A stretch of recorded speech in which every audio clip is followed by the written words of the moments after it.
कि इस महत्वपूर्ण विषय पे मुझे बोलने का मौका दे रहे हैं। मैं अपने साथी माननीय सदस्य गौरव गोगोई जी के से सहमत हूँ। बहुत सारे महत्वपूर्ण उन्होंने बिंदु उठाए और अध्यक्ष महोदय,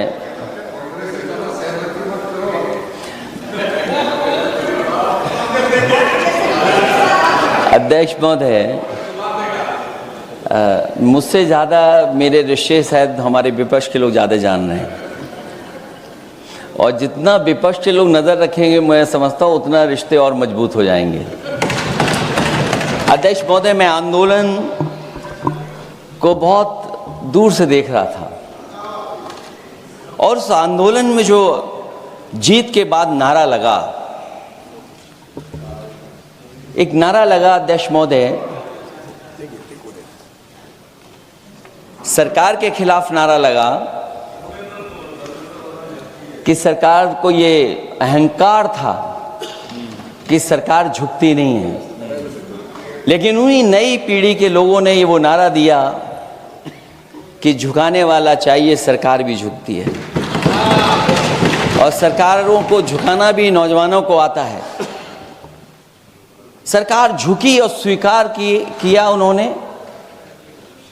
जो करोड़ों नौजवान जो मांग कर रहे थे कि सबसे पहले जो मंत्री जी हैं वो इस्तीफा दें, और बिंदु दूसरे अलग हैं जो हम लोगों को जानकारी में मिल रहा है। अध्यक्ष महोदय, सरकार हर विषय पे स्वीकार किया है, लेकिन पता नहीं अध्यक्ष महोदय ये बात समझ में नहीं आ रही है कि सदन में उन आश्वासनों को क्यों नहीं रख रही है सरकार, जो सहमति बनी है।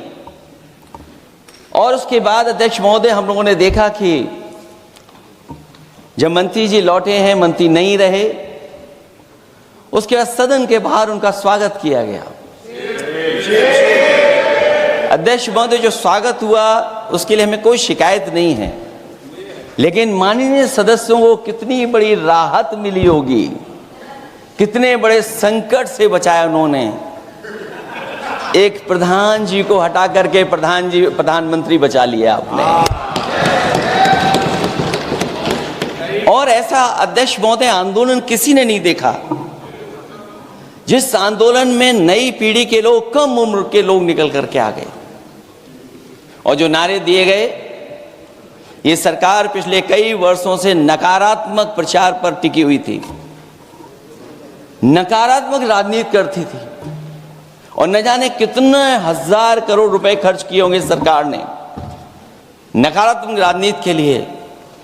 लेकिन नई पीढ़ी को मैं बधाई देना चाहता हूं, उनके मनोबल को और उनकी एकता को, और जिस तरीके से उन्होंने प्रचार किया, अंततः सरकार को झुकना पड़ गया। भाजपा वचन नहीं देती, जुमला देती है। तो मुझे उम्मीद है कि सभी युवा नौजवानों का जो मांग की है उन्होंने, उन सभी मांगों को सरकार स्वीकार करेगी। और सरकार ये भी स्वीकार कर लिया होगा कि कोई दल मजाक में बना तो कितनी बड़ा दल बन गया। जो कोई चीज मजाक से शुरू हुई वो कितना सीरियस हो गई, और इतना सीरियस हुई कि हमारी सरकार लोकतांत्रिक हो गई कि जो उनको धरने पे बैठने दिया। सरकार लोकतांत्रिक थी कि उन्हें धरने पर बैठने दिया। हमने वो भी समय देखा है कि जहां पर धरने पर नहीं बैठने दिया, वर्षों वर्ष लोग बैठे रहे धरने पर, उनकी सुनी नहीं गई। इसी दिल्ली को घेरा था किसानों ने, और सरकार को लगा कि चुनाव आ गया तो सरकार ने तीनों काले कानून वापस ले लिए। जब सरकार घबरा जाती है, डर जाती है, तो सरकार स्वीकार कर लेती है। इसीलिए वो नारा मुझे अक्सर याद आता है कि झुकाने वाला चाहिए, सरकार भी झुकती है। जो विषय लाया गया है कि prevention of unlawful means act, सरकार को कम से कम ये बताना चाहिए था कि 2024 में जब ये लेकर के आए थे तो आज 2026 में कैसे पेपर लीक हो, और केवल गिनती के 1-2 पेपर लीक नहीं हुए हैं। ये ऐसा आंदोलन रहा जिसमें माँ बाप और नई पीढ़ी के लोग सब जुड़ गए। अगर हम ये माने कि 20 लाख बच्चों ने परीक्षा लिखी थी और उनके घर परिवार के सदस्यों को हम उसमें जोड़ दें, दादा दादी, माँ बाप और परिवार का कोई सदस्य, तो 5 लोग प्रभावित थे। और 5 गुणा 20, 1 करोड़ लोग नाराज हुए सरकार से। और अक्सर हम पॉलिटिकल लोग हैं, हम लोग जानते हैं जब कभी आंदोलन करते हैं तो कितनी तैयारी करानी पड़ती है, गाड़ियों का इंतजाम, खाने का इंतजाम और इंतजाम। लेकिन ये पहला आंदोलन देखा कि जिसमें माँ बाप भी जुड़ गए और कहा कि जाओ बच्चों आंदोलन करो, हम आपके साथ हैं। ये पहला आंदोलन ऐसा देखने को मिला है। और केवल दिल्ली में नहीं हुआ ये, केवल दिल्ली में नहीं हुआ ये। अगर ये बात गलत है, अगर ये बात अध्यक्ष महोदय गलत लग रही है, तो देश के होम मिनिस्टर साहब को ले आइए, वो सब एक्सप्लेन कर देंगे।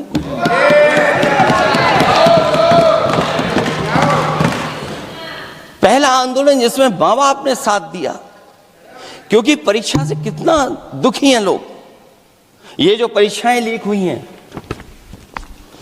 कई महीनों पहले ये किताब बना दी थी।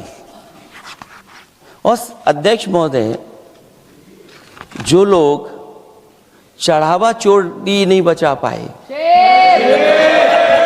वो पेपर लीक कैसे बचा पाएंगे? जो भगवान के दरबार से दान गायब हो गया, दान चला गया, वो लोग पेपर लीक बचाएंगे? किस कानून को, जो कानून पहले बनाया उसी कानून का संशोधन करके लेकर आए हैं? किसकी आंखों में आप धूल झोंक रहे हैं?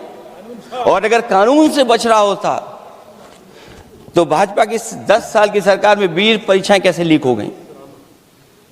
20 परीक्षाएं लीक हुई अध्यक्ष महोदय, जिसमें कोर्ट तक जाना पड़ा, उसके बाद परीक्षा रद्द हुई है।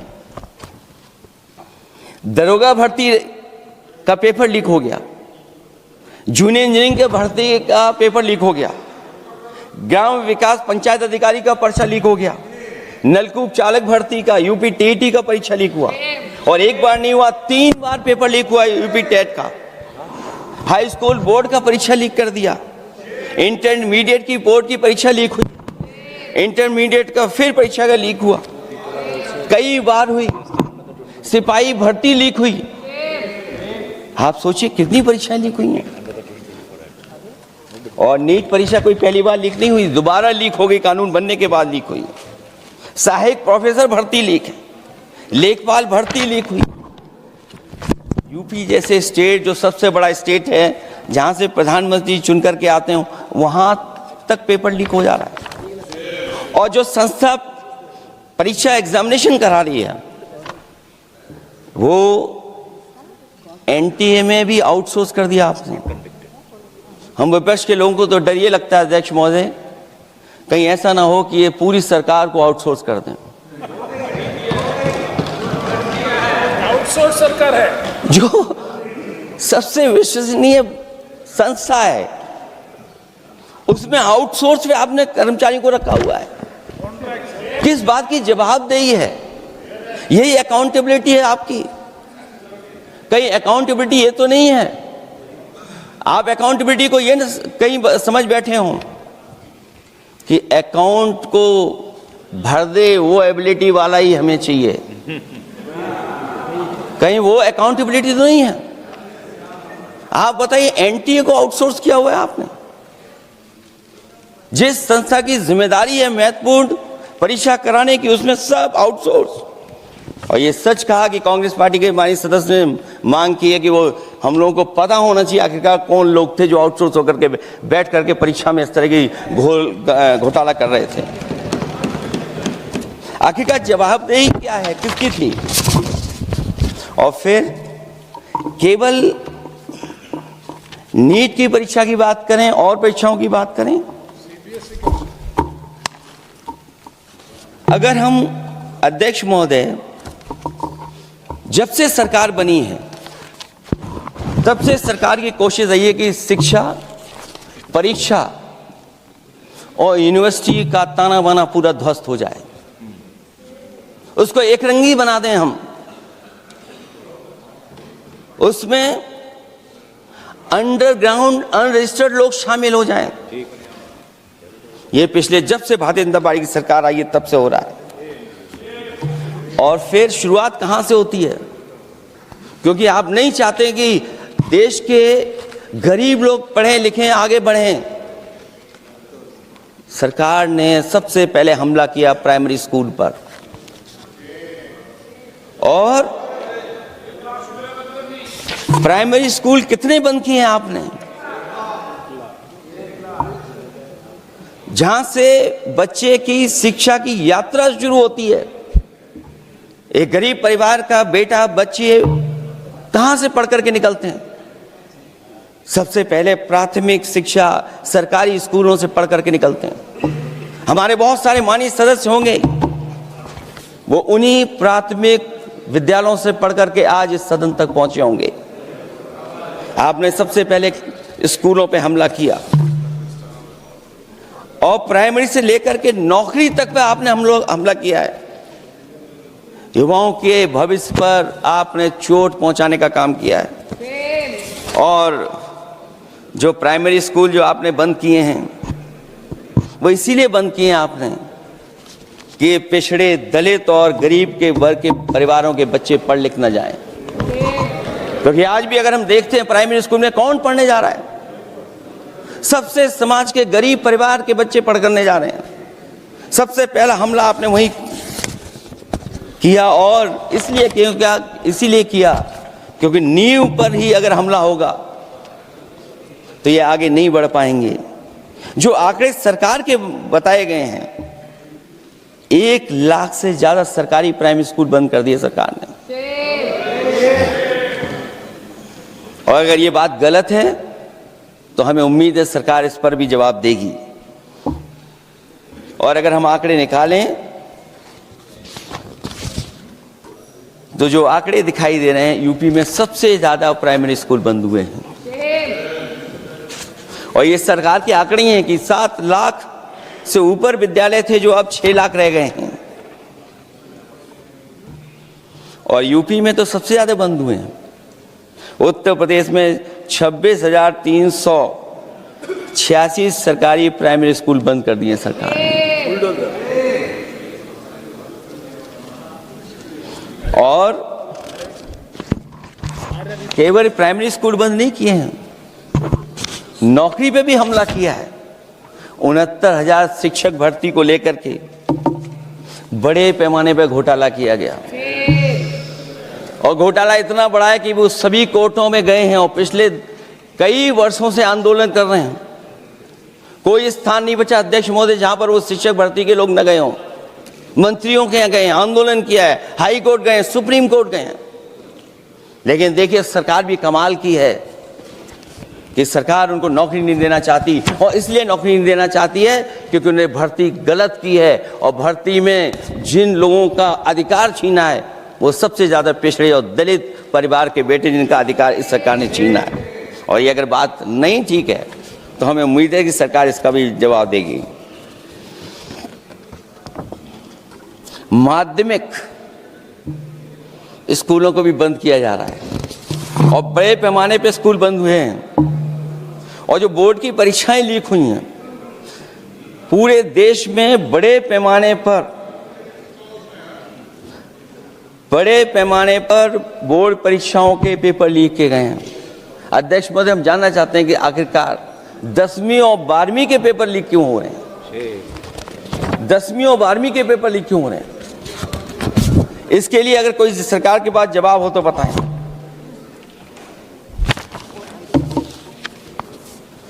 और जो बच्चियों ने जान दी है नीट की परीक्षा में, जब परीक्षा का पेपर लीक हो गया है, अध्यक्ष महोदय, मैं अपनी तरफ से, पार्टी की तरफ से और सभी की तरफ से उन्हें श्रद्धांजलि देता हूं। और हमें उम्मीद है कि सरकार उन बच्चों की मांग मानेगी जिन बच्चों ने ये शर्त रखी है कि उनके परिवार के लोगों को 1 करोड़ मुआवजा दिया जाए। जब उच्च शिक्षा में जिस तरीके से भर्ती हो रही है, अध्यक्ष महोदय, जो उच्च शिक्षा की भर्ती है उसमें जो अपॉइंटमेंट हो रहे हैं उनके बारे में तो क्या चर्चा करें। कि जब संस्था पे सबसे ऊपर बैठा व्यक्ति ही अन्याय करेगा तो पूरी संस्था में अन्याय होगा। जब से ये सरकार आई है, जो बड़ी बड़ी संस्थाएं हैं, उन सब संस्थाओं में एक रंगी लोगों को बैठा करके उन संस्थाओं को ध्वस्त करने का काम कर रहे हैं। और न केवल उन संस्थाओं को खराब कर रहे हैं, बल्कि अध्यक्ष महोदय, उत्तर प्रदेश में एक स्वतंत्र सेनानी, उनके नाम पर यूनिवर्सिटी बनी, मौलाना जौहर यूनिवर्सिटी। यूनिवर्सिटी बनकर के तैयार हो गई। इन्होंने कोई सरकारी यूनिवर्सिटी नहीं बनाई, और अगर कोई प्राइवेट यूनिवर्सिटी बन भी गई है तो उसको भी हथौड़ा लेकर के तोड़ने की तैयारी कर रहे हैं ये लोग। ये नफरत की राजनीति कहां लेकर के पहुंचा देगी। और जब से बीजेपी की सरकार आई है, तब से नफरत की राजनीति और दूसरे लोगों के साथ किस तरह का व्यवहार हो रहा है, उन्हें कहीं भी न्याय तक नहीं दिला पाई सरकार। और जब नौकरी की बात आ जाए तो अध्यक्ष महोदय, अग्निवीर भर्ती में भी जो हर साल में कितनी भर्ती होती थी, कभी 80,000 भर्ती हुआ करती थी, अब भर्ती केवल 10,000 हो पा रही है। आखिरकार अध्यक्ष महोदय, सरकार नौजवानों की पढ़ाई और नौकरी पे हमला क्यों कर रही है? और नौकरी पे हमला क्यों हो रहा है? जब आप ये कहते हैं कि हमारे नौजवान हमारी डेमोग्राफिक डिविडेंड बन करके आए हैं, कहीं यही नौजवान हमारी आपदा न बन जाए, इसके बारे में भी सरकार को सोचना चाहिए। और मैं ये जरूर कहना चाहता हूं कि अध्यक्ष महोदय, अगर शिक्षा अच्छी होगी, परीक्षा सच्ची होगी, तो तरक्की भी पक्की होगी। और ये तरक्की नहीं चाहते हैं, इसीलिए शिक्षा पर और परीक्षा पर हमला कर रहे हैं। मैं इन्हीं शब्दों के साथ अध्यक्ष महोदय आपका धन्यवाद देता हूं।